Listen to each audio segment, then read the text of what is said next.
Madame, monsieur, bonsoir, très heureux de vous retrouver en ce 14 juillet pour continuer justement à célébrer tous ces festivités du jour. Il y en a eu beaucoup avec ce défilé aérien qui ce matin s'est tenu en direction de l'avenue Foch avec un ciel particulièrement bien dégagé, aucun problème à signaler de ce côté-là, les prévisions étaient correctes. Et puis cet après-midi, Paris a accueilli la flamme olympique sous un soleil assez timide cette fois-ci, mais avec une chaleur ambiante assez importante. Et on va retrouver ce soir cette flamme olympique à l'hôtel de ville et demain elle devrait continuer son périple dans la capitale sous un temps un peu plus médiocre. On va conserver ce soir des conditions très ensoleillées, en tout cas très dégagées sur l'ensemble du pays pour ce traditionnel feu d'artifice qui va être tiré notamment depuis la Tour Eiffel que vous voyez derrière moi.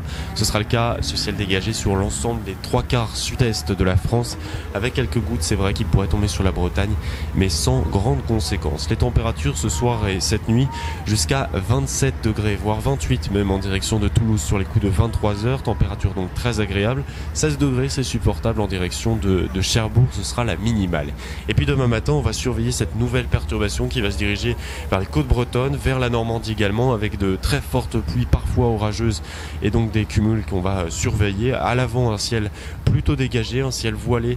Plus on ira vers l'ouest, plus le ciel sera laiteux. Et puis en après-midi, ce front froid dont je vous parlais, il va avancer dans les terres. Et à son avant, on va retrouver des orages particulièrement violents entre l'Auvergne, la Bourgogne et en direction de l'Île-de-France avec de la grêle et de très fortes rafales de vent jusqu'à peut-être 100 km/h.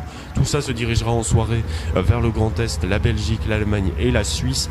Et on risque d'avoir de nouveau des phénomènes à caractère fort. À l'arrière de cette perturbation, il y aura aussi des averses. Les températures du matin entre 11 à Amiens et jusqu'à 23 degrés le long de la bordure méditerranéenne et jusqu'en Corse.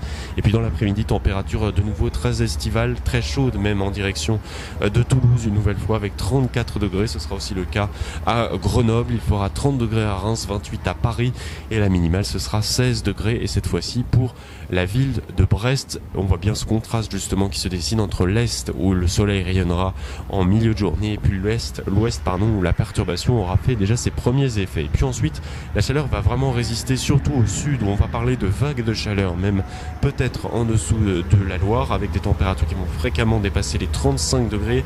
Notamment mardi, ce sera sur l'arrière-pays méditerranéen. Ça va progresser mercredi vers la vallée de la Garonne avec un soleil très généreux sur la moitié sud, un petit peu moins sur la moitié nord, notamment pour mardi où on attend un ciel variable et des averses.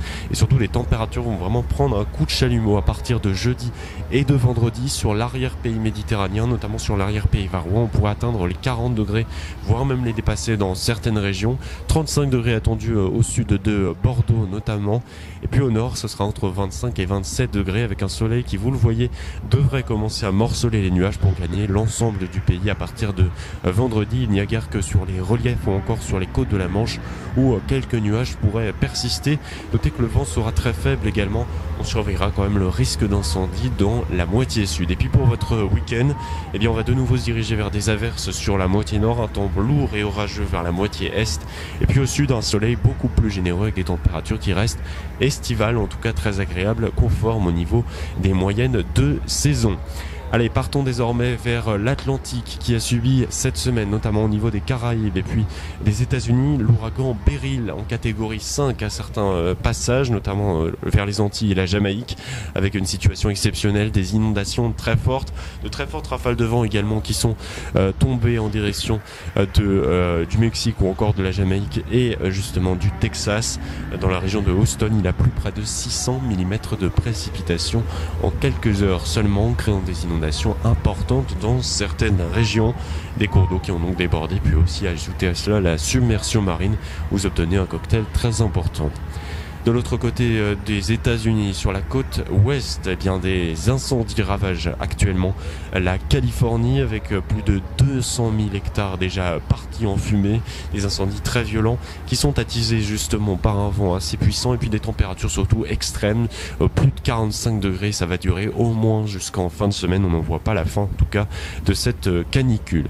Et puis en France, il y a donc les couleurs bleu, blanc, rouge attribuées au drapeau tricolore en ce jour de fête nationale, mais aussi à nos aux warming stripes. Elle part du bleu pour les années 1900 jusqu'au rouge aujourd'hui à mesure que le changement climatique dont elles sont le marqueur, ces warming stripes, avance dans le temps. Et puis sachez qu'en France, le réchauffement climatique est largement plus rapide qu'à l'échelle du monde, avec 1,7 degré pour l'Hexagone contre 1,2 degré à l'échelle mondiale de réchauffement depuis l'ère pré-industrielle. Alors sachez aussi qu'en France, le nombre de vagues de chaleur a été multiplié par 5 en termes de jours depuis 1960, ce qui représente un passage de 2 jours dans l'année à près de 10 jours à l'échelle nationale. Et puis, si on parle d'autres conséquences du changement climatique pour 2050, regardez cette carte qui s'affiche à mes côtés.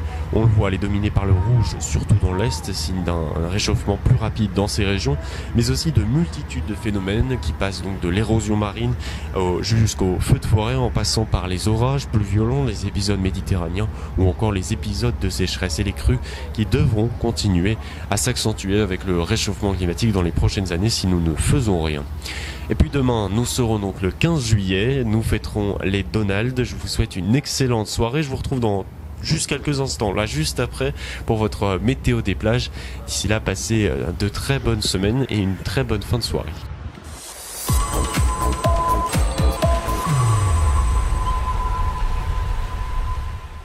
Et le temps se gâte sur l'ensemble des plages ce lundi après-midi avec des averses très fréquentes. Elles seront parfois orageuses dans la partie nord des côtes de la Manche. Prudence d'ailleurs, ne vous baignez pas s'il y a une activité électrique car cela peut être dangereux. Les températures, elles sont plutôt clémentes, de 19 à 23 degrés sur l'ensemble de ces côtes. Des averses fréquentes également pour le Cotentin, une température de l'eau fraîche toujours pour la pointe bretonne avec seulement 16 degrés. Ça commence à remonter, pour autant on est pile dans les normales de saison.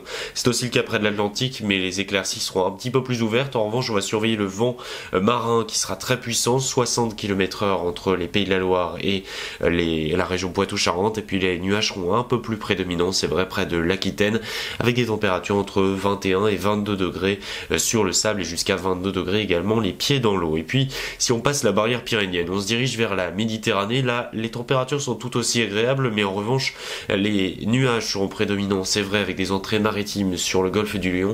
C'est beaucoup plus ensoleillé à l'est avec là des températures qui pourraient grimper jusqu'à 27 degrés sous le parasol. Ce sera le cas en Corse également avec une atmosphère plus qu'estivale, 30 à 31 degrés sur le sable et jusqu'à 27 degrés les pieds dans l'eau à l'est de l'île de Beauté. Et puis côté indice UV, on se protège notamment en Méditerranée où les indices se rapprochent de l'extrême. UV 10 en Corse et près des Pyrénées-Orientales. Parasol, crème de solaire et lunettes de soleil sont au programme. Bonnes vacances à tous, on se retrouve vendredi pour votre météo des plages.